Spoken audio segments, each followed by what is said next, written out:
बिस्मिल्लाहिर्रहमानिर्रहीम अल्हम्दुलिल्लाहि रब्बिल आलमीन वल आक़िबतु लिल मुत्तक़ीन वस्सलातु वस्सलामु अला रसूलिल करीम अम्मा बाद। आज का पहला सवाल है, मुफ्ती साहब ये बतलाइए कि कितने माल होने पर ज़कात वाजिब होती है। मोहम्मद शादमान, मुरादाबाद। देखिए, ज़कात के लिए ज़रूरी है कि आपके पास या तो 7.5 तोला सोना हो, या आपके पास 52.5 तोला चांदी हो, या आपके पास इतना रुपया हो जितना 7.5 तोले सोना या चांदी की मकदार बने, या आपके पास माल तिजारत हो। ये 4 चीज़ें, सोना, चांदी और कैश और माल तिजारत, अगर ये 4 चीज़ें आपके पास हैं, या इतना अमाउंट आपका बन रहा है कि जितने में आपके इसके साहिब निसाब बनते हैं, यानी 52.5 तोला चांदी की मकदार आपके पास अगर कीमत का माल है, इतना अमाउंट का माल है, तो आपके ऊपर ज़कात वाजिब है। दूसरा सवाल है, बाज़ लोग ये मैसेज करते हैं कि इस मैसेज को 10 लोगों को शेयर करो, 10 दिन के अंदर आपका जो भी आपकी तमन्ना है वो पूरी होगी। अगर आपने इसको बेकार समझ के इसको डिलीट कर दिया, आपके यहाँ ऐसा हादसा हो जाएगा, ये हो जाएगा, और बहुत सी गलत बातें उसके अंदर लिखी होती हैं। इन बातों पर बिल्कुल भी एतमाद नहीं करना चाहिए।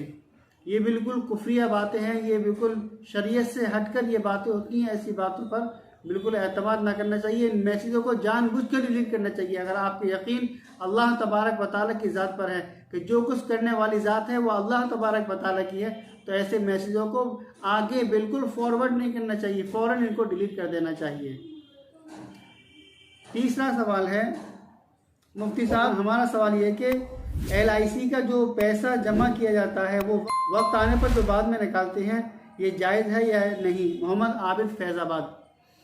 जी, LIC का मसला ये है, आपने अपने वक्त मुकर्ररा के अंदर जितना पैसा आपने जमा किया है, आपने मिसाल के तौर पर 50,000 रुपये जमा किया और आपको मिल रहा है 70,000 रुपया, या इससे भी ज़्यादा कुछ भी अमाउंट मिल रहा है, कोई 1 लाख मिल रहा है, तो जो आपकी असल रकम है 50,000 रुपये आपने जो जमा किए थे वो आपके लिए जायज़ हैं।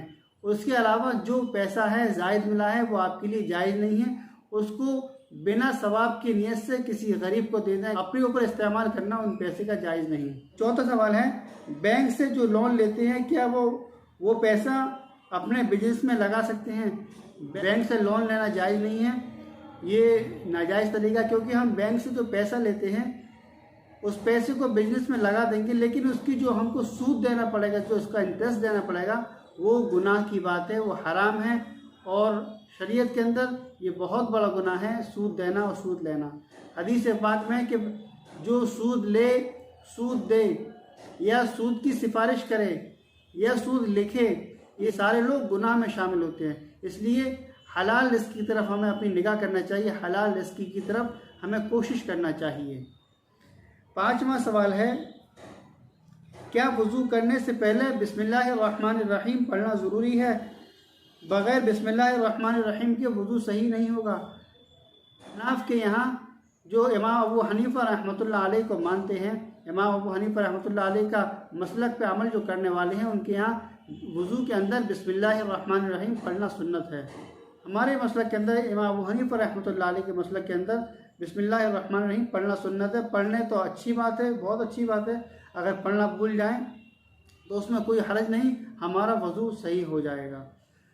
आपका कोई सवाल है, आपका भी कोई मसला है, तो आप उस मसले को इस नंबर पर जो आपके स्क्रीन पर दिया जा रहा है उस पर भेजिए, और आप इंशाअल्लाह आपके सवाल का जवाब दिया जाएगा।